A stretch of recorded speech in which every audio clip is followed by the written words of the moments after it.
Hello friends, study school learning में आपका स्वागत है। मैं पवन कुमार। आज हम पढ़ेंगे क्लास 10 क्लास की बुक सत्ता की साझेदारी अध्ययन 1। सत्ता की साझेदारी। सत्ता का मतलब होता है शक्ति। सत्ता का मतलब होता है शक्ति और साझेदारी का मतलब होता है बंटवारा। शक्ति का बंटवारा।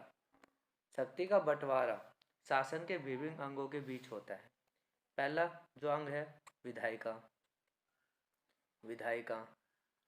दूसरा जो है कार्यपालिका। तीसरा है न्यायपालिका।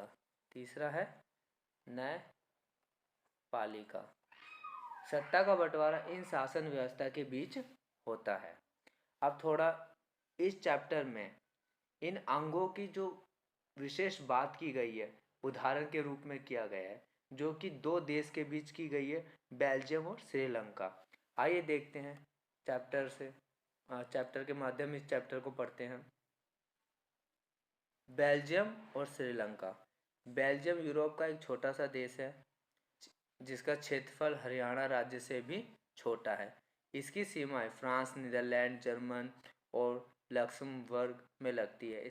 इसकी आबादी 1 करोड़ से थोड़ी अधिक है, यानी हरियाणा की आबादी के करीब आधी।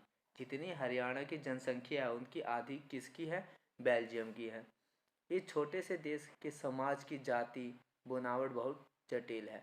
देश की कुल आबादी 59% हिस्सा फ्लेमिश इलाके में रहता है, जो कि क्या बोलता है? डच भाषा बोलता है। और 40% लोग बेलोनिया क्षेत्र में रहते हैं, जो कि फ्रेंच बोलते हैं। शेष 1% जर्मन बोलते हैं। राजधानी ब्रुसेल्स। 80% लोग फ्रेंच बोलते हैं और 20% लोग डच बोलते हैं। मतलब इसका उल्टा। राजधानी में क्या है? ब्रुसेल्स में 80% फ्रेंच बोलते हैं और 20% डच बोलते हैं। आइए हम और अच्छी तरह समझते हैं नक्शे द्वारा। ये बेल्जियम का पूरा नक्शा है, जो कि हम पीले कलर का जो देख रहे हैं, इसमें डच भाषा अधिक लोग बोला जाता है। डच भाषा। और जो ये लाल कलर का दे रखा है इसमें फ्रेंच भाषाई लोग रहते हैं, जो कि अधिक मात्रा में फ्रेंच बोली जाती है। और जो साइड में जो ये है इसमें जर्मन भाषा बोली जाती है। और जो हम ये बीच में देख रहे हैं बेल्जियम की राजधानी है ब्रुसेल्स। पर 20% क्या फ्रेंच बोली जाती है और 20% डच बोली जाती है। इसका अल्पसंख्यक फ्रेंच भाषा लोग तुलनात्मक रूप से ज़्यादा समृद्ध और ताकतवर रहे हैं। बहुत बाद में जाकर आर्थिक विकास और शिक्षा का लाभ पाने वाले डच भाषी लोग एक स्थिति से नाराजगी थे। इसके चलते 1950-1960 के दशक में फ्रेंच और डच बोलने वाले समूह के बीच तनाव बढ़ने लगा। इस दोनों समूह का टकराव का सबसे तीखा रूप ब्रुसेल्स में दिखा।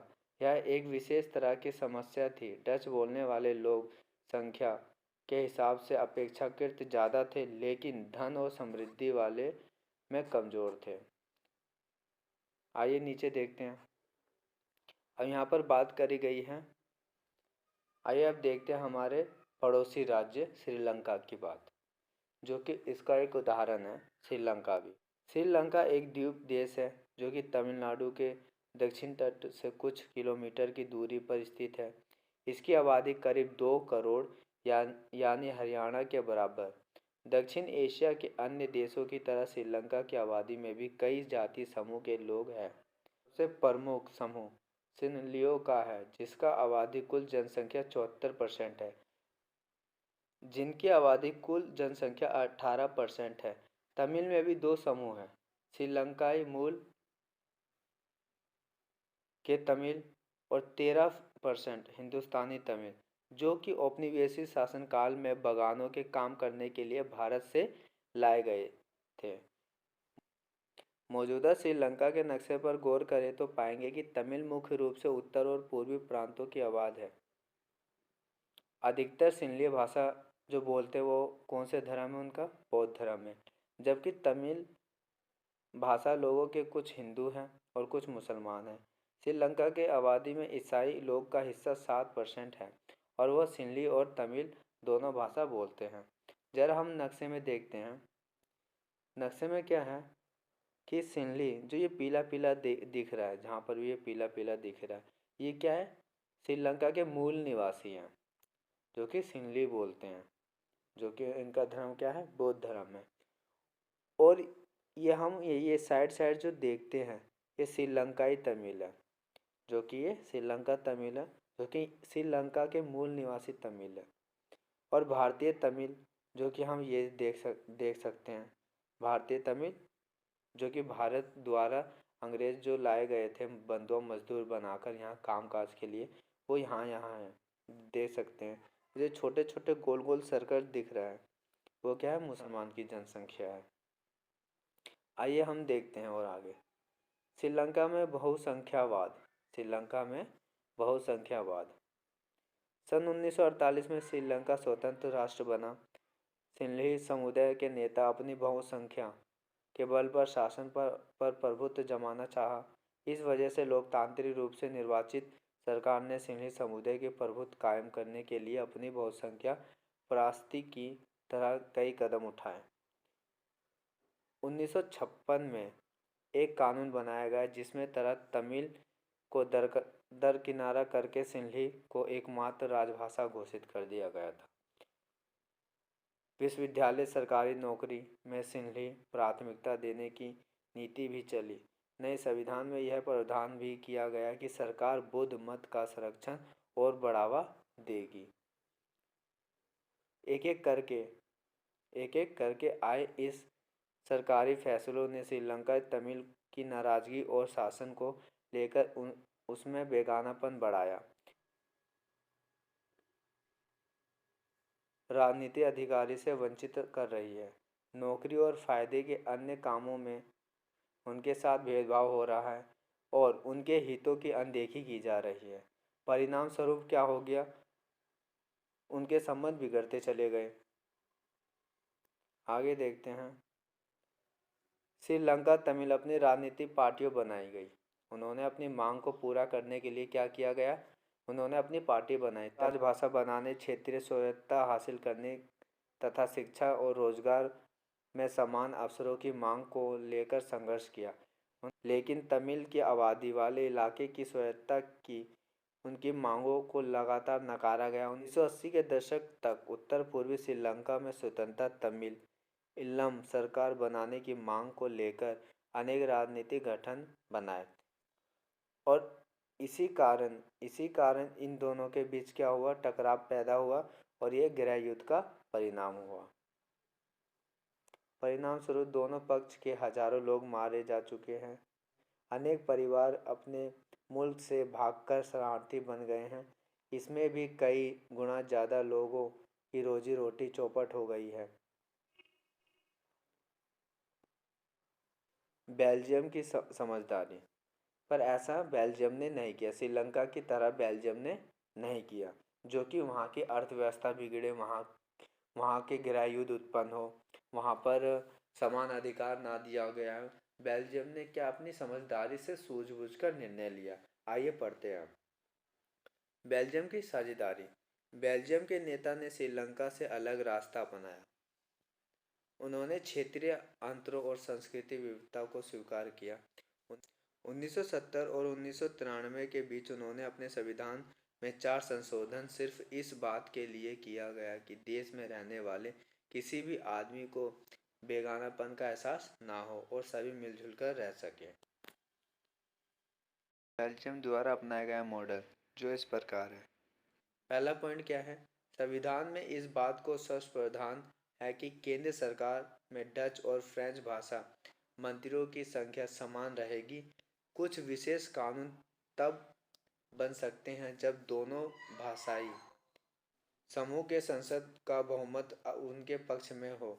इस प्रकार किसी एक समुदाय के लोग एक तरफा फैसला नहीं कर सकते। दूसरा पॉइंट क्या है, केंद्र सरकार की अनेक शक्ति देश के 2 इलाकों के क्षेत्र सरकार को सुपुर्द गई है, यानी राज्य सरकार केंद्र सरकार के अधीन नहीं है। तीसरा पॉइंट क्या है, ब्रुसेल्स में अलग सरकार है और इसमें दोनों समुदाय का समान प्रतिनिधित्व है। फ्रेंच भाषाई लोग ने ब्रुसेल्स में समान प्रतिनिधित्व के इस प्रस्ताव को स्वीकार किया और क्योंकि डच भाषाई लोगों ने केंद्र सरकार में बराबरी का प्रतिनिधित्व स्वीकार किया। आगे नीचे देखते हैं। इसका चौथा पॉइंट क्या है, केंद्र सरकार और राज्य सरकार के अलावा यहाँ एक तीसरे स्तर की सरकार भी काम करती है, यानी सामुदायिक सरकार। इस सरकार का चुनाव एक ही भाषा बोलने वाले लोग करते हैं, डच, फ्रेंच, जर्मन बोलने वाले समुदाय के लोग, चाहे वह जहाँ भी रहते हो। यह समुदाय सरकार को चुनती है। सरकार का संस्कृति, शिक्षा, भाषा जैसे मसलों पर फैसला लेने का अधिकार है। आइए आइए नीचे देखते हैं।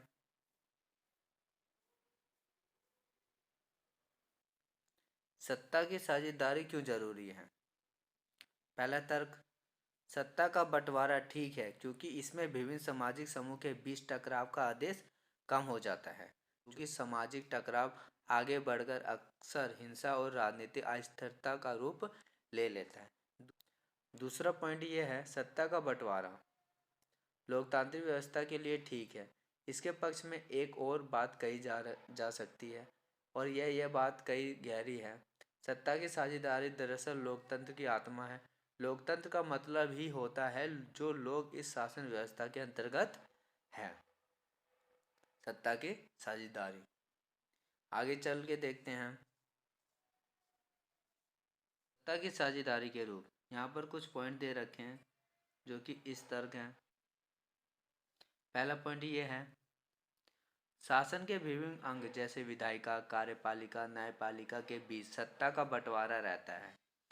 इसे हम सत्ता के क्षेत्रीय वितरण कहेंगे, क्योंकि इसमें सरकार के विभिन्न अंग एक ही स्तर पर रहकर अपनी अपनी शक्ति का उपयोग करते हैं। ऐसे बनावट से यही सुनिश्चित हो जाता है कि कोई भी एक अंग सत्ता का असीमित उपयोग नहीं कर सकता। हर अंग दूसरे अंकुश रहता है।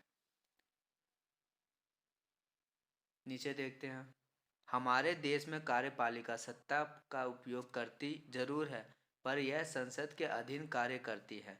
न्यायपालिका की नियुक्ति कार्यपालिका करती है, पर न्यायपालिका ही कार्यपालिका पर और विधायिका द्वारा बनाए कानून पर अंकुश रखती है। उदाहरण के लिए इन्होंने क्या किया कि कोई कानून व्यवस्था लागू कर दी जो कि लोगों के हित में नहीं है, तो क्या करती है न्यायपालिका, इस कानून पर अंकुश रखती, इस कानून को हटा देती है जो कि शासन व्यवस्था को लागू करने नहीं देती है। दूसरा पॉइंट देख, सरकार के बीच भी विभिन्न स्तर पर सत्ता का बंटवारा हो सकता है। जैसे पूरे देश के लिए एक सामान्य सरकार हो और फिर प्रांत, क्षेत्रीय स्तर पर अलग अलग सरकार रहे। पूरे देश के लिए बनने वाली ऐसी सामान्य सरकार जो अक्सर संघ या केंद्र सरकार कहते हैं। प्रांतीय या क्षेत्रीय स्तर की सरकार को हर जगह अलग अलग नामों से पुकारा जाता है। भारत में हम इन्हें राज्य सरकार कहते हैं। हर देश में बंटवारा ऐसे ही नहीं है। कई देशों में प्रांतीय या क्षेत्रीय सरकार नहीं है, लेकिन हमारी तरह जिन देशों में ऐसी व्यवस्था है, वहाँ वहाँ के संविधान में इस बात का स्पष्ट उल्लेख है कि केंद्र और राज्य सरकार के बीच सत्ता का बंटवारा किस तरह होगा। बेल्जियम में तो यह काम हुआ है, पर श्रीलंका में नहीं हुआ है।